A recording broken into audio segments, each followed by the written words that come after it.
Hello, my friends. Welcome to December. Oh my gosh, time is flying by so fast. This is Heather, and this week in the Back to Me podcast, I am talking with Hina Fatima. We're talking about intergenerational trauma. And it's interesting, when I first started thinking about this, I don't know if this happens to you, but trauma for me sounds like something huge. That's the stuff you see on the news that is things that make you cringe and look away, and you think, oh my gosh, what a terrible thing to happen to someone. But it's interesting. Dr. Hina Fatima, yes, what a great name.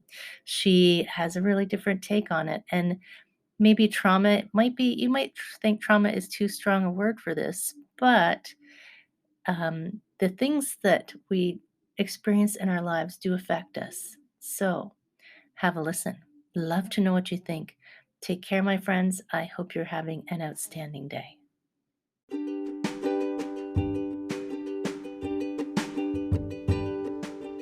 Hi, my friends. Welcome. This is the Back to Me podcast, and this is Heather, and I am super excited that you're here. You are going to hear some tips and some tricks and some ideas to help you live your happiest and healthiest self. I call it Back to Me because when you are taking care of yourself, back to me, then you can take better care of others, and we can all make the world a better place. This is Wellness Your Way, and I am super happy that you're here.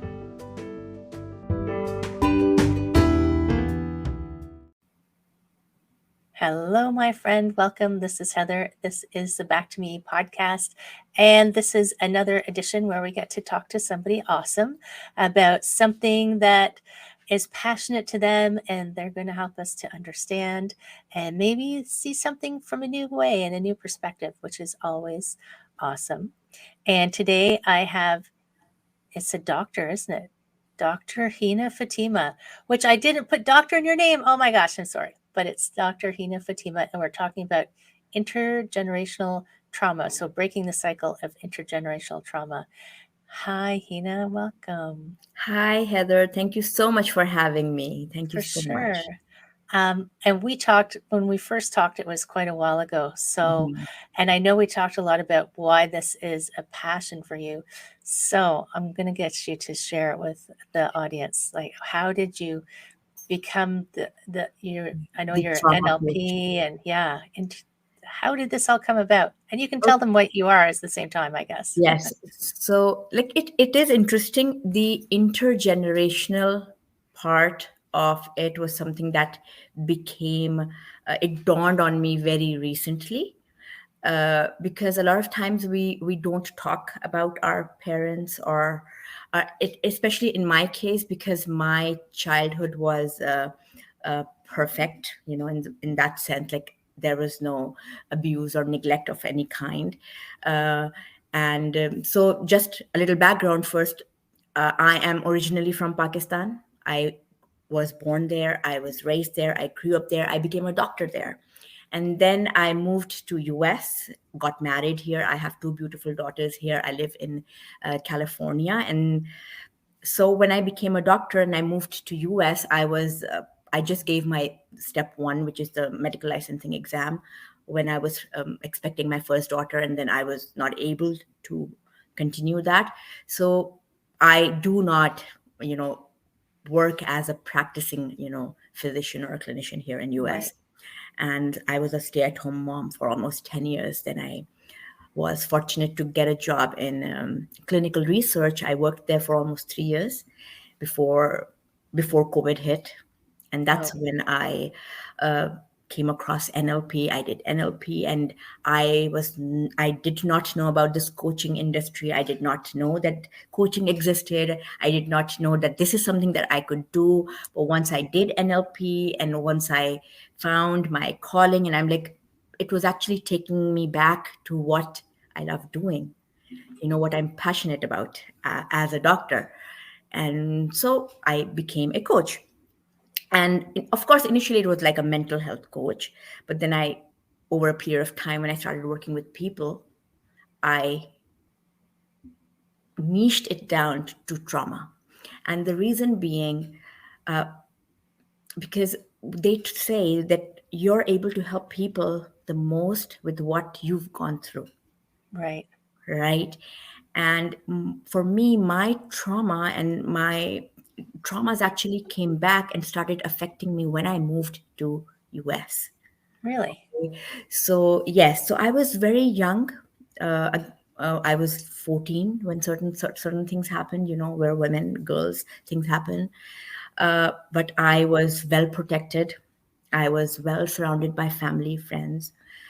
I was engaged to be married to somebody at that point, because in Pakistan, especially, people think, if a woman or a girl is in a relationship or in a is engaged to somebody, she's protected, because now Mm, men will not pry on her because she already has a man to protect her. And so I was put in that relationship at a very young age, and of course with the permission of my parents and all the family and friends. And when I became a doctor, it didn't go on as they had thought it would. He decided not to continue with this relationship, so we never got married. He moved away, and which is okay. He was young, I was very young myself, he was very young, and of course he has a choice to make his life decisions. This is something which I am aware of right now. In the start, in those days, how we go like, okay, men are not loyal, or they cheat on us, or he just ditched me, he left me. These are the things that we all say, when people break up, right? But today, like, I have this maturity and understanding to say, yes, like, we went in the relationship when I was 19, he was 22, and then 6 years later, 7 years later, like, I am 24, 25, and he is whatever, 28, 29, and he decides not to continue with this relationship. He has the choice. It's his decision, and it's okay. If he is mature enough to decide that this girl is not for me and I want something else in life, who right. am I, or who are we to stop him? So anyways, so these things were happened, and when I came here, all of it affected me. All of it came back, and my poor husband, he became the target of my vulnerabilities, of my wrath, as I would say. And he wouldn't know where it's coming from. He didn't Right. know that it was because I felt I was being taken advantage of, or I felt threatened, or I felt, vulnerable, that people will leave me. I had that fear of abandonment somewhere, right? Okay. And so that's why I decided to go into trauma, because when I did NLP, it helped me overcome a lot of my stuff, my confidence issues, my self-worthiness issues, my control over myself, how to express myself, how to set those boundaries, how to say yes, how to say no, how to not react, when I feel like reacting and stuff like that. Coming to intergenerational. Okay. Hmm. So when did this dawn upon me? This dawned upon me when I started working with clients. And of course, when clients start coming to you, they're coming with all kinds of backgrounds. Okay. And trauma is not just sexual abuse or childhood neglect or parental abuse or domestic violence, or stuff like that. But that's what we normally assume. That's what I had thought when I started doing this, that this is the kind of people I will be getting.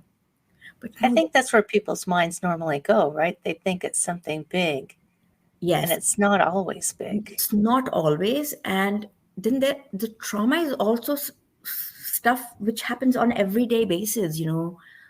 People dying, people leaving us, people moving away, loved ones moving away, miscarriages, health issues, right?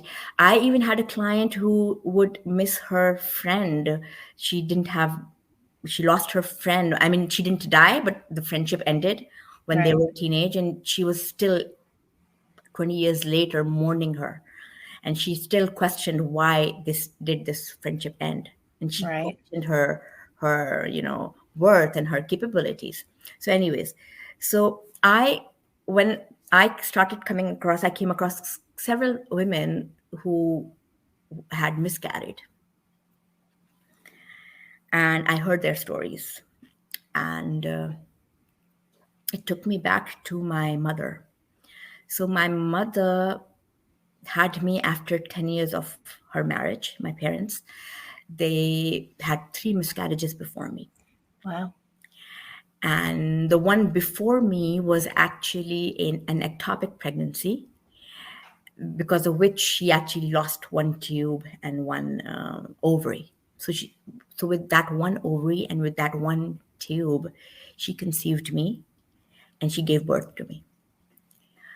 So I was always that, miracle child, that rainbow child, and I was celebrated. Everybody loved me, So I was raised in that environment, where you're loved, too much loved too much, and so that there was this pressure on me to be that perfect child, and that's also one of the things, I talk about, because we don't realize what we're doing with kids when we start putting these expectations, that okay, she's good looking, she's good in her studies, so she's gentle, she's kind hearted, she's generous, she's obedient, and then it creates this facade that you're this perfect child and you can't make mistakes, or It's a you lot of pressure for a little kid, right? can't afford to make mistakes, right? As a child, maybe it's okay, but once you become a teenager, it's hard, right? And we know all eyes are on us. Anyways, so growing up, so this is what happened with my mother. Okay, then I was born. After me, my sister was born after 1 year. And then after another 2 years, like 3 years younger to me, is my brother. So she did end up with three. She ended up with three. And in fact, when my mother conceived my sister, her doctors had told her that we will not, if you conceive again, like after me, if you conceive again, we will not allow it to happen, because you have so many adhesions, you have so many complications. She had like four C-sections, and I mean, so Oh, many surgeries, because of all whatever she was going through. And so they were like, your body cannot take it. We will not allow you to have another baby. But when my mother conceived my sister, she was not in Pakistan. She was in Abu Dhabi at that time. She was in UAE. And so, of course, in UAE, they didn't have no rule, or they weren't aware of her history. And they were like, okay, so she was born. And they actually gave my mother this option that let us know that if you have a daughter, we would you want to wait to have another son, or would you want us to just close her up if you have a daughter or a son, something like that. They give her this option. wow. So because when my sister, if my brother would have been born at that time, they would probably have closed her, because she would be happy, one son, one daughter. But Right. because my daughter was born, my father was like, let's give it another chance. I don't know whether it was a good thing or a bad thing, at that moment. Like, if I think of it right now, if it being my husband, I would go like, oh, for God's sake, leave me alone. But well, that's how it was. And then of course my mother conceived again, and then my brother was born. And so we're a complete family. And she raised us very well. We all are, doing well in our lives. But of course, we didn't see all that trauma, what it did to her. So in those 10 years before having me, she had adopted a son. Oh, She had adopted her sister's son, whom she raised for 6 years. So it was my aunt's third son. So she had given it to my mom when he was just born, a few days old. And so my mother had raised this boy from the day he was born till he was 6, till my sister was born. And when my sister was born, my aunt demanded him back. And then they finally took him back. And so that was actually heartbreaking for everybody. It was a chaos in the family. Everybody was fighting. And right. we were little at that time. We were very little.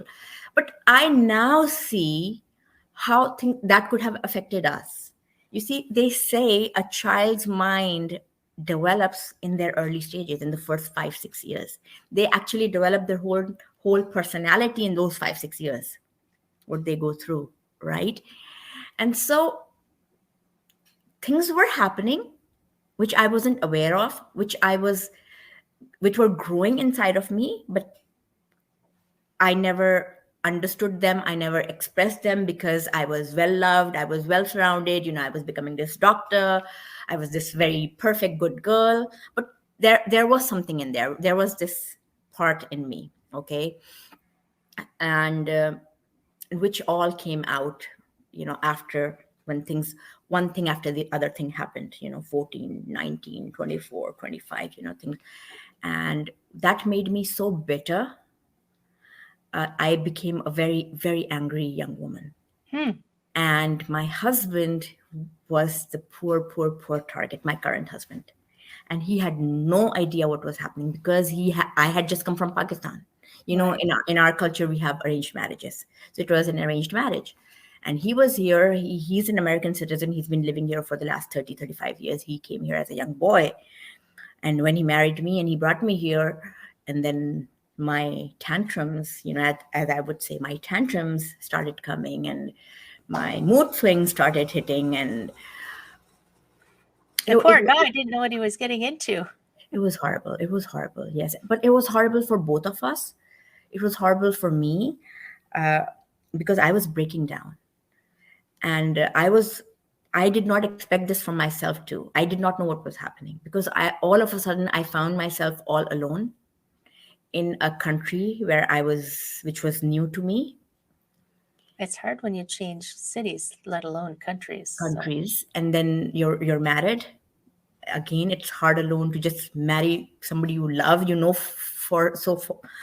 Somebody for so long. I didn't know him at all, right. right? So it was a struggle. We both were in that struggle bus, but thank goodness we worked through it.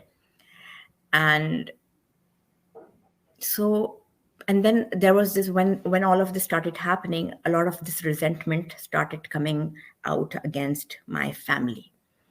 Why? Because I was like, they didn't teach me this. They didn't teach me how to live when I in a hard time. And can you imagine for somebody to be complaining about that? Right. That you gave me You everything. didn't That teach me how you to you struggle. that you spoon fed me so much that today, when I need to actually go out and do something, I can't do it. I don't know how. I I'm think there's not going to be a lot of people, right, coming now, getting to adults who are going to be in that. You didn't teach me how to struggle, Yeah, right? right. And I think, and this is not what's talked about, because most of the times when people come out and talk, they're talking about how they were abused or how they were maltreated or how they were neglected, or how their childhood was not good. And so that's why I feel my story is different, because my childhood was not bad in that sense, but it was hard because now that I think of it, I think of moments.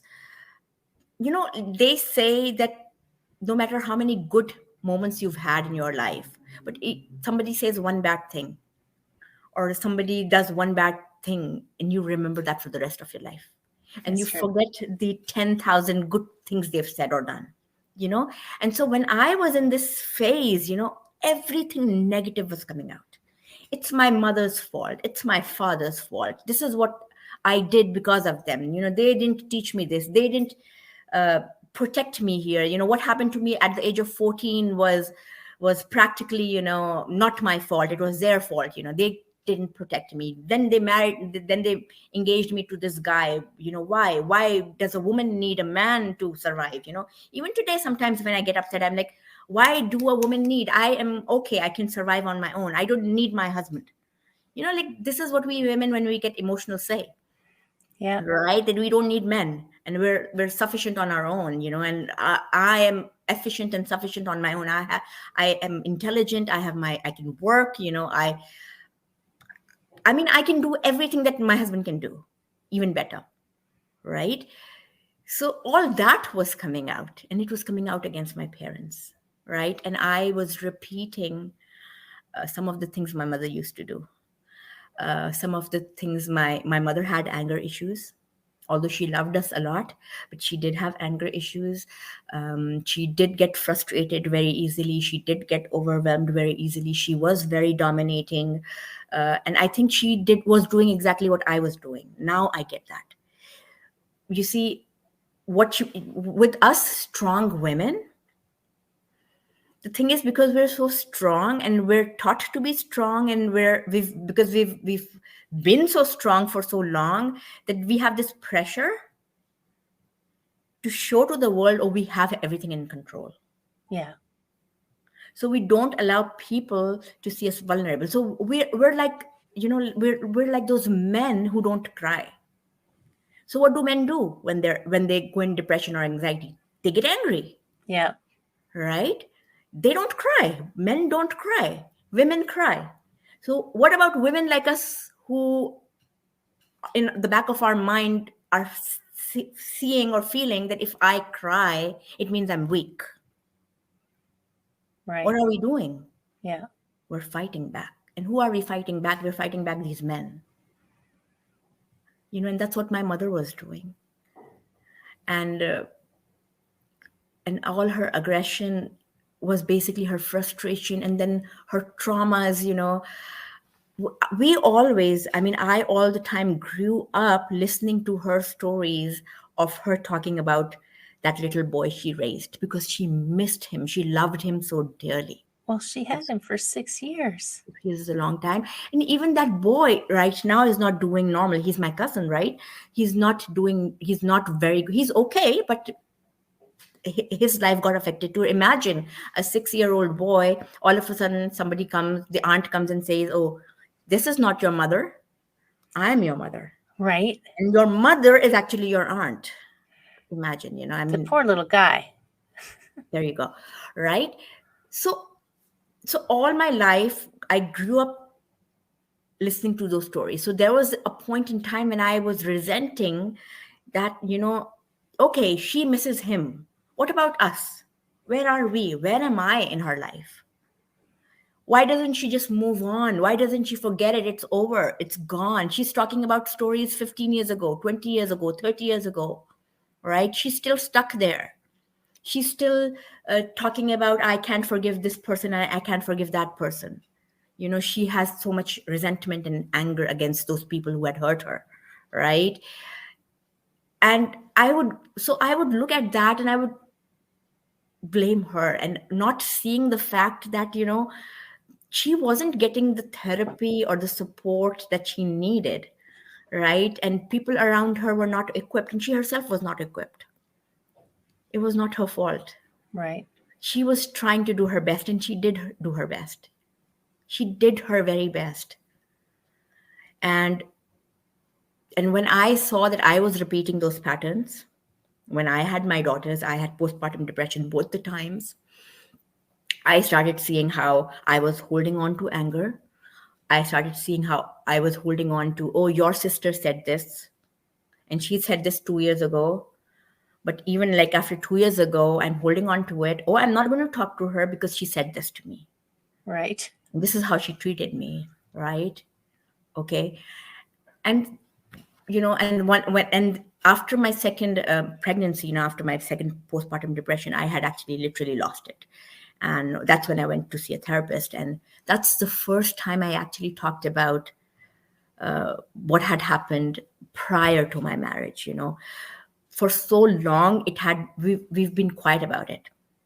Things happen in our lives, to our children, to our family members. We try to ignore it and move on. We Yeah. provide the support we can, and we move on, and we know, okay, it's just a 14-year-old or a 19-year-old girl, and now she will become a doctor, and now she will have a career, and now she will get married and have her children, and she'll be okay, right? It doesn't happen that way. And when I went to that therapist, and everything came out, everything, of course, and she was a very good one. And that's where she was like, that, this is what betrayal trauma is like. This is where you're feeling that you've been taken advantage of, and that's where it all made sense. And so I had to start from forgiving myself first. And I had to start from forgiving my parents. I mean, there was no forgiving. I mean, not that I held them responsible in any way, but there was this resentment. When I talk about forgiving them, what I mean basically is that I had decided not to become like them. And not that doesn't mean that they were bad. When we say I don't want to repeat what my mother did, it doesn't mean that she was a bad person and I don't want to become like her. I believe 90% of me is like her. This personality of mine is like her. This outspoken person is 90% her. This confident person is 90% her. But you get to You know? choose which parts of her, right? Yeah. And then my father was the complete opposite, because when one partner becomes dominant, the other partner automatically submits, right? My father was a gentleman. He is a gentleman. Such a sweet person, such a sweet person. I've never seen a more patient man like him. Okay. So, and a lot of times people, maybe our society sees it as weakness, but it's not weakness. He stood by his woman, by his wife. That's strength. And that's the strength I see in my husband too. A man who stands by his partner, seeing that she's struggling, trusting her and helping her find, Right. like, he could have easily left me. He could have easily said, "Oh, I can't deal with it. To hell with it." My father could have easily left my mother. I mean, these men have options. They can. They do. They didn't. Right? And so my father, so once I started healing, and then I did this NLP and I started utilizing all these tools, I was like, who do I want to be? Who am I? Like, of course I have something of my mother, of course I have something of my father, of course I have something from my uncles and aunts, but who am I as myself? Who do I Right. want to be? And once I was able to decide that this is who I want to be, and then I was able to decide what characteristics this person needs to have. What are the things I need to remove from this person? What are the things I need to add? I want my father's patience. I want my father's humbleness. I want my father's honesty. He was a very honest man. Okay. And I want my mother's naturally confidence and her intellect, her I mean she was a powerful woman. She is. She still is. And now, like, they say, when you grow up and when you become a mother, that's when you see your mother's sacrifices, Right. right? I never miscarried, but when I hear other people's stories, and when I actually, because now as a coach, I'm literally going into the depth of their pain, I go like, I never asked my mother how she felt. Right.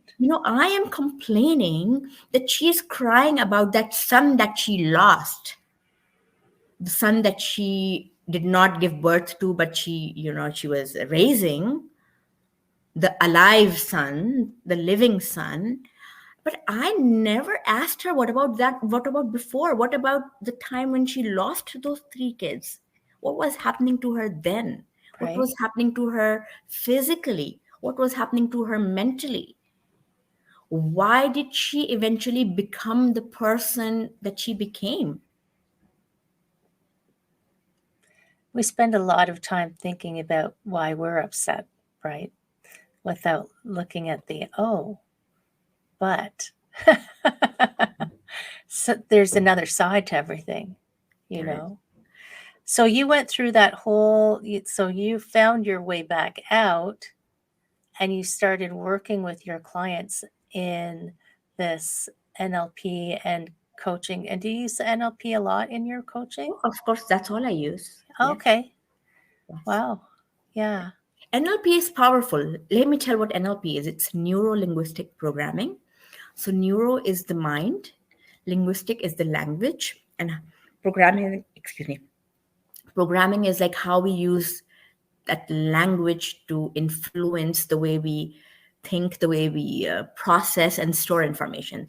So, say everything that we're thinking, whether it's something related to the past or the future, our mind, our brain has a library where it has this all this information stored, right? So from the day we're born, there's this bombardment of information, stuff that we're seeing, stuff that we're hearing, feeling, whether it's externally touch or internal, and then of course taste and smell, and it's all getting stored.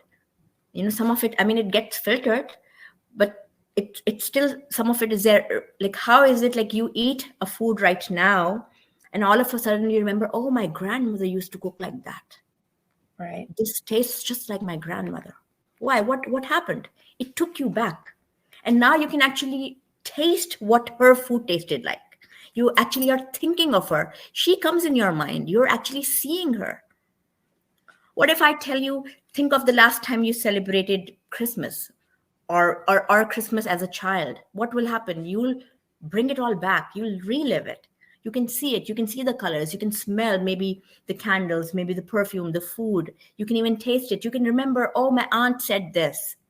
Oh, Right. the kids were playing. They were laughing. Oh, this plate broke. And you actually remember that. You remember you heard this, something breaking, and you went into the kitchen and you saw, somebody was clumsy and broke something. What's happening? It's pictures, sounds, and taste, feeling. The five senses are engaged. The same thing happens with our negative experiences, right? And the same thing happens when we're creating futures. What if I fail? What are we doing when we're thinking, what if I fail? We're actually imagining us failing. Right. you know we're actually imagining some people making fun of us. We're actually imagining going out and making a fool out of us ourselves, right? We're actually seeing it. We're actually hearing it. We're actually hearing people making fun of us. So Oh, so in NLP, you can, I guess we you can go, change this. you can change the story that you keep playing. Yeah, Oh, so nice. That's right. very good. You can replace them, right? You can replace them. If you're seeing yourself as failing, imagine yourself, see yourself going up there and getting that trophy, or people giving you a standing ovation. It must take some practice. If you've practiced the negative a long time, it must take some practice to change Yeah, it to the and that's positive. why we do it. So basically that coaching session is that. Right. It's making them go through that experience. Yeah. Yeah. So that's why my sessions are normally 60 to 90 minutes. The reason being because it's not just talk therapy. You come and you share. You come and you share. We find out what is that one thing that you're struggling with. And then there are these processes. There's behavior generator process. There's belief change process. There are a lot of different processes. So basically they were created by these people who examined or who studied people who are already doing well in their fields. Right. It's NLP is basically a study of excellence. It's modeling excellence. So if we have this person who's doing very well in life, who's very successful, how did he reach there? What did he do? What Right. kind of language does he use? How does he motivate himself? When he fails, what does he do? When people come and make fun of him, what does he do? What has he done in life to be at the position he is? And so we're replicating that in our life. And I guess you used that to create your Be Your Own Hero project. Is that So the be your own hero project is basically, it's a 6-month program of mine in which I cover four pillars. Okay. One is confidence, because trauma survivors, the number one thing is they feel they're not good enough. They are doubting themselves. Number two is safety. They don't feel safe. Okay. Whatever they're doing because they want to feel safe. Number three is they don't feel worthy. Why are we here? What's my purpose? People don't love me. What so to feel worthy of living, of being loved, that self-esteem. That's the third pillar. And the fourth pillar that I work with is being in control. In control, setting boundaries, being able to say yes or no, or making those behavioral changes, habits, anger, Right. how to control it, how to identify it, how to identify those triggers and replace it. Say, I'm just giving an example. The color red is a trigger and it reminds you of a bad, something bad that happened in your life. And then you respond, you react. So, what maybe the green color reminds me of a beautiful doll my mother gave me, and it makes me feel calm and it makes me feel loved, right? And so I can replace that with that green color, so that every time I feel okay, now I'm getting angry, I imagine that doll, I imagine being loved, I imagine being in that surrounding, so I can calm myself down. Right. you know so it's like basically when you're in your negative state of mind, you want to switch it into a positive state of Right. mind. And I know a coach who, one of his things that he says is, you are not your thoughts. You are the thinker of your thoughts, and you can choose your thoughts, but sometimes we feel like we don't have control. But I guess it's just practicing, Yeah. exercising that, so that, and I mean, I can see that's something that you would want help with. And like, that's why your program is 6 months. Yes. I could 6 months. see, because it does take a long time to use those muscles of control that we've never practiced before, right? So my 6 months is also because trauma is something so personal, Mm, private, that a lot of people wouldn't want to do it in a group group. setting. Yeah. So I have one session is like a group where it's like a teaching session where I'm telling them and talking about it, whatever that day's topic is, and then I do a one-on-one, which is private, Right. because your issue may be different from the other person's issue. Although you both want to feel confident, but of course the way you feel confident, your definition of confidence will be different from their definition of confidence. Right. So that's why it's so long, number one thing. But number two thing, I also do 6 weeks. My smaller ones are 6 weeks, which are very personalized. They're one-on-ones, they're not group. And so it's you can just simply go onto my website. It's very easy, healwithhina.com, and all the information is there.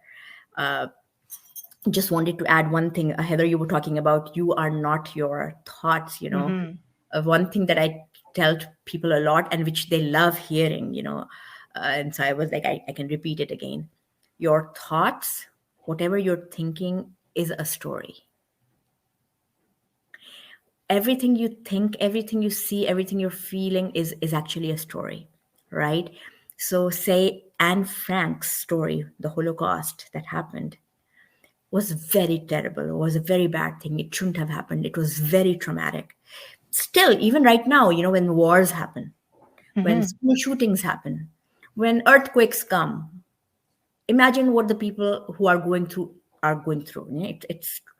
It's horrendous. It's traumatic. But what is it for us? It's a story. Yeah. Where we open up the news channel, it's just a 15-minute story that comes. Okay, you open up the book Anne Frank's diary, it's a story. You read it, you close it. You watch a movie, somebody's autobiography, any movie. So you're lost in it so much. Sometimes you cry with them, with those characters. You laugh with those characters. Sometimes you stay in those stories for a few days. You know how many times it happens? Those books are so good that even after you finish reading, you're still in that book for a few days. Right. But then what happens? You move on. It's still a story. So our life is also a story. Our thoughts is a story. So we have the control, the choice to close that chapter. We have the choice to shut off that TV. If we're hearing things, oh, this is what my mother said, this is what my father said, this is what this person said, we have the choice to mute it, to turn it off. Right. And those are, it's basically a habit, like you teach a child to tie their shoelace. Practice. They do it 10 times, it becomes a habit. Now you can tie a shoelace without even looking. Yes or no? Yeah. It becomes a habit. right? So 6 weeks, 6 months. What and I guess people should thinking of so people are listening would might think, oh no, my life was I'm fine. But if you feel like there's even the something, can they contact you with a Of is course, of this course. yeah Okay, yeah. So there is. I mean, I do a. There's a free catharsis session. It's a 45-minute one. I can share that link, with you maybe, and you yeah can we share can it with put it in the people. show notes. Yeah. So it's just for people to come and just talk to me, share their story. Uh, so coaching is a little different from therapy. Okay. Uh, I know people think that therapy or counseling or these things are basically for people who may be actually suffering, or maybe may feel that there's something wrong with them, right? What is coaching like? Coaching is when you have a personal trainer or you have a coach for a sports team. What are they doing? They are making sure that their players are equipped and trained to go out in the field and play that game. They teach them strategies, they make sure that they're well fed, they make sure that they do their exercises, but they never go out and play for them. Same as with the personal trainer. They would look at your profile and then tell you what exercises to do, but they won't never lift weights for you. No. Right? That is what we us coaches do, so we're not just going out there and telling you, oh, we're treating your depression and we're going to make your trauma go away. What we're doing is we're just showing you how to navigate through it. Yeah, And everybody's navigation pathway will be different. It cannot be similar, and I mean, you define you want to be happy. Your definition of happiness is different from mine. So there is no way I can tell you, oh, Heather, go ahead, go out and play with friends or go out and watch a movie and it'll make you happy. Maybe it doesn't. right, Maybe watching a movie is my thing, but it's not yours. So my job as a coach is to help you find what makes you happy. right. That's awesome. And yes, we're going to include the links to your website and all of the things so that they can find you. And I mean, I always encourage people to, if it feels like something in your life isn't working right, coaching is definitely to help you. It's like the performance coach was a great example. They're to help you perform better in your life, whatever it is you want to do with your life.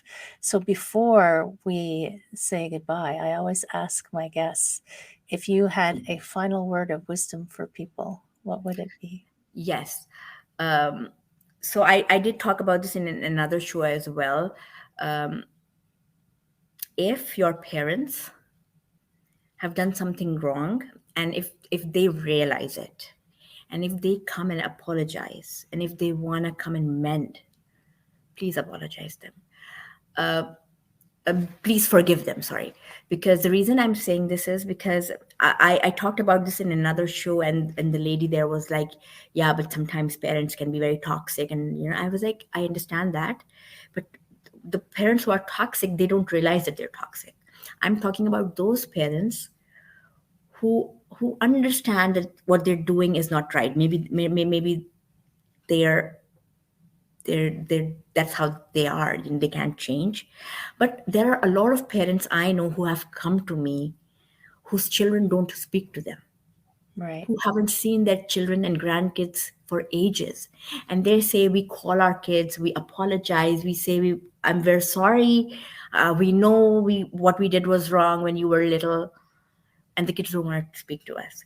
So just my 2 cent would be that if your parent feels that they're what they did was wrong, even if you don't want them back in your life, it's fine. If you feel they're too toxic, but you can at least have a talking, working relationship. If they're calling you, listen to them.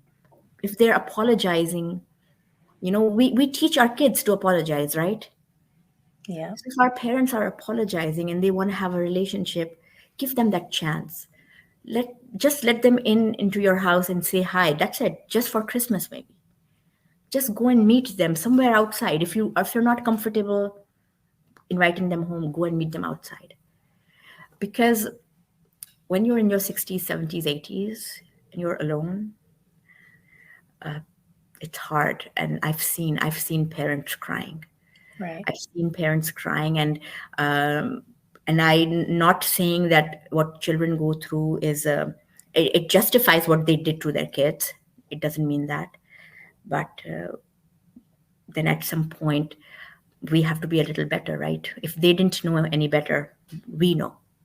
And I think that if people try to change, you should allow them that Or even space. help them if you can. Yeah, or help them. Yeah, for sure.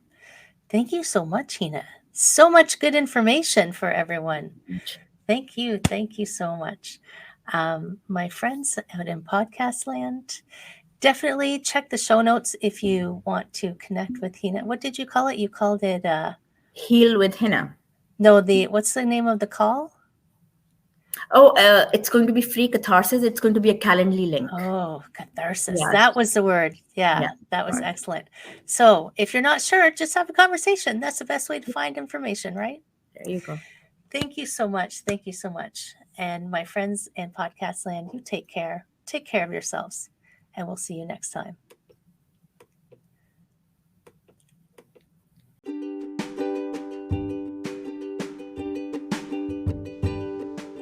Hi, my friend. Thanks so much for listening to this entire podcast. If you found it useful and you're like me and you like helping others, please feel free to share this. Just give it a like, give it a comment. If you found something useful in it, there's a chance that someone else will find something useful as well. Also, if you have any questions at all, I can absolutely help, and I would love to help. You can email me at heather@prosperityflowcoaching.com. If you want more of this awesome content, you can follow me on Instagram, Heather Stewart Coaching. You can follow me on Facebook, Prosperity Flow Coaching. And I have a personal request. I want to help as many people as I can with these podcasts. And if you could give me a review, hopefully a good one, if you could share, if you could send this out into the world, I would truly appreciate it. I hope you have an amazing day, and I hope that you find your way to wellness by getting back to me. Take care, my friend.